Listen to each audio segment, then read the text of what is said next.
Hey guys, welcome back to 5nothing100nothing.com. I am Fugget, the fittest underdog guru using intelligent tactics. Today guys, I want to read to you chapter 5, of my book, A Trainer's Dozen, 13 Principles for Personal Training Success. So this is the 5th principle.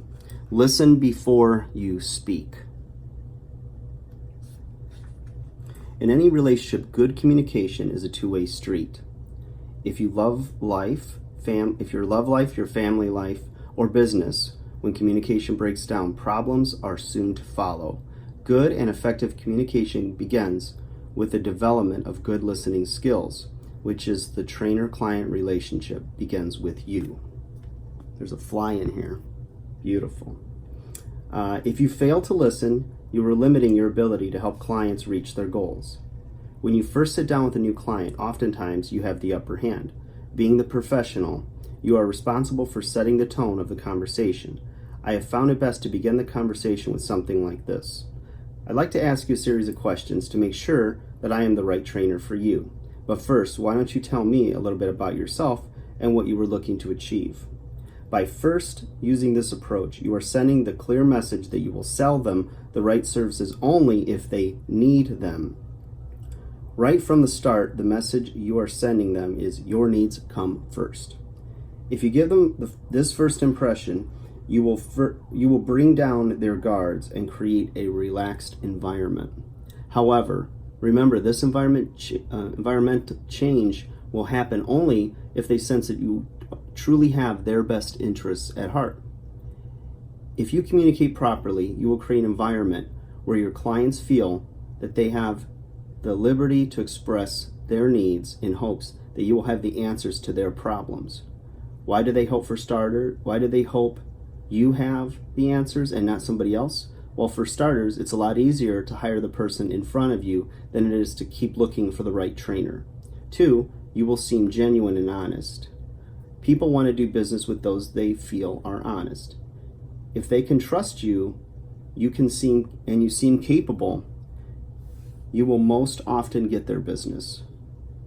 Brigham Young once said, "Silence may be golden, but can you think of a better way to entertain someone than to listen to him?"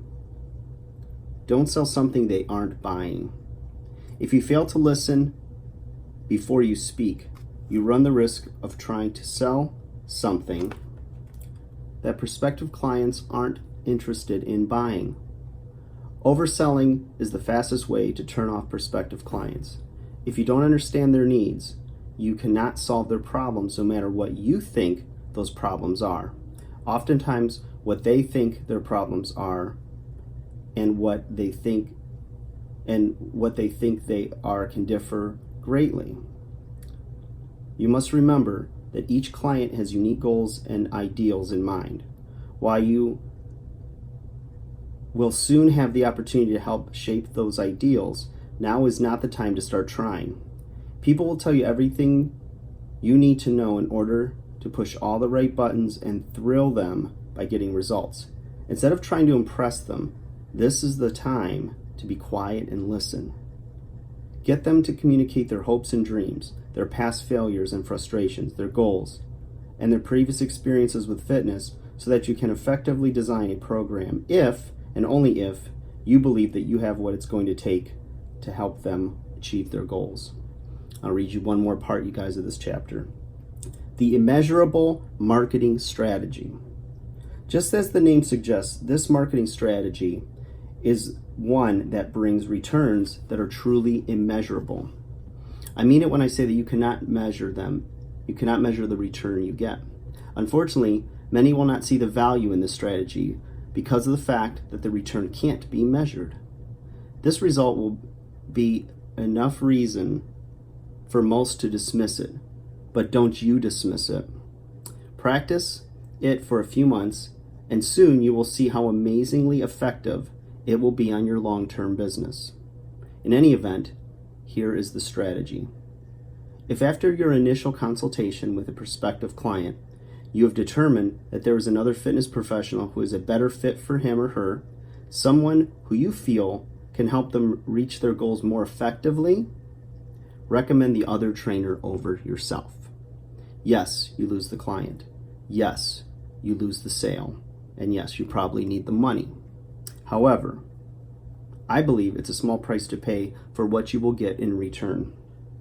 By being honest and putting the needs of the customer above your own, you have just gained much credibility with someone who may only know one thing about you. And that one thing is that you're a person who cares enough about the customer and are willing to put his needs above your own. By putting the needs of the customer first, you are building future referrals through credibility.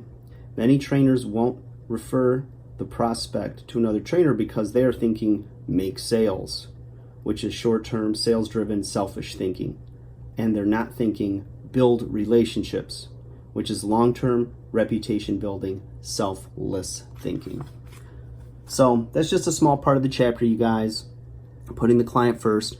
And I always boil it down to, if you want to simplify everything, is just to treat people the way you'd want to be treated. And if you do that, and you do it from an authentic heart, and you really have good intentions, people will see that. Okay? So, like, share, subscribe. Hope you enjoyed that little read along. And I'll talk to you guys again soon. Take care.